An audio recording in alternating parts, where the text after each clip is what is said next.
Hi, it's Jane. Let's talk about sales. Today I want to talk about trade shows. You know, a lot of sellers that I know are not big fans of trade shows, and I don't get it. I'm a super fan. Now, if you look at my LinkedIn profile, you might have a sense of why that is.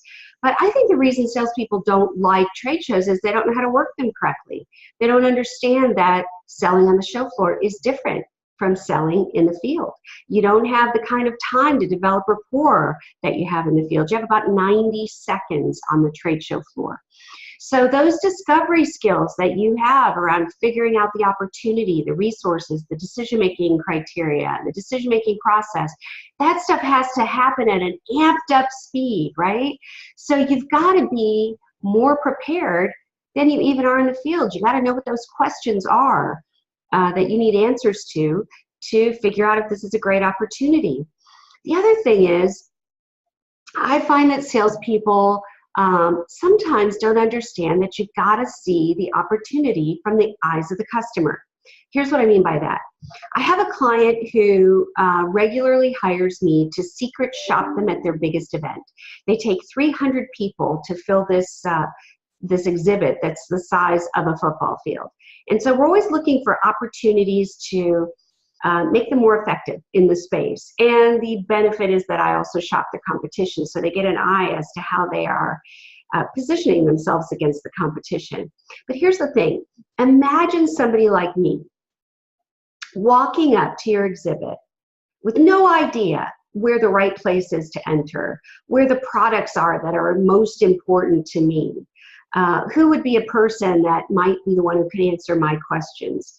And so usually I will be prepared with a scenario that makes me a really fantastic prospect, and I will walk into the exact opposite place in the exhibit from where I really should be, and I'll ask a person in the space, a salesperson, to walk through for me what their products are, and I'll be super clear about how I want to hear the story.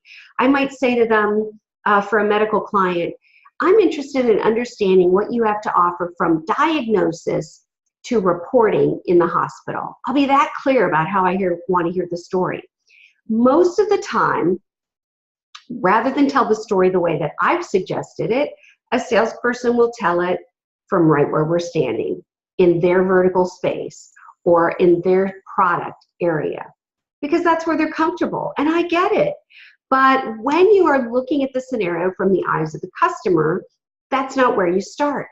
And some salespeople will push back and say to me, but Jane, I don't know all the products in our space. And that's fine. But are you prepared by knowing who the experts are in your space?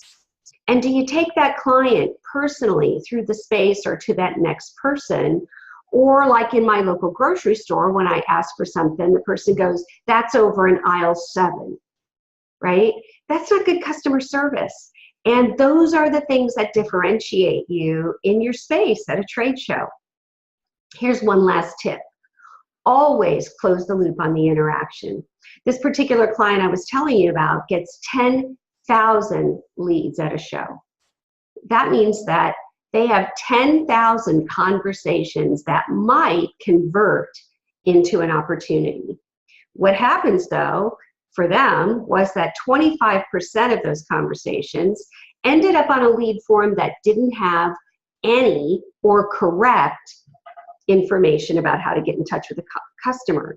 2,500 conversations went in the trash. So here's what I'd say to you. Don't assume that the information on the badge is correct. Or don't assume there is information on the badge when you swipe it through your badge reader. Take the time every single time to validate that information with the customer, to validate how you can get in touch with them, and to validate how they want to be communicated with. All of us get leads that come out of a trade show. A majority of those end up in the trash, and the reason is, who wants to follow up with a lead that doesn't have the right information or doesn't have information on how to get in touch with the customer? We owe it to the people in the field to have great conversations and to make sure that all the information for those conversations is on the lead form. So next time you go to a trade show, I hope you'll look at it as the opportunity that it is. There are very qualified people coming to trade shows these days. Companies just don't have money to send people to trade shows as a boondoggle anymore. So there are people there that really want to buy. There are people there that really want to buy from you. And you have the opportunity to stand in a space and have potential customers walk up to you. There is no other way. There's no other scenario where that happens. So I hope next time you'll look at trade shows with a new point of view and become the super fan that I am. I hope this was helpful.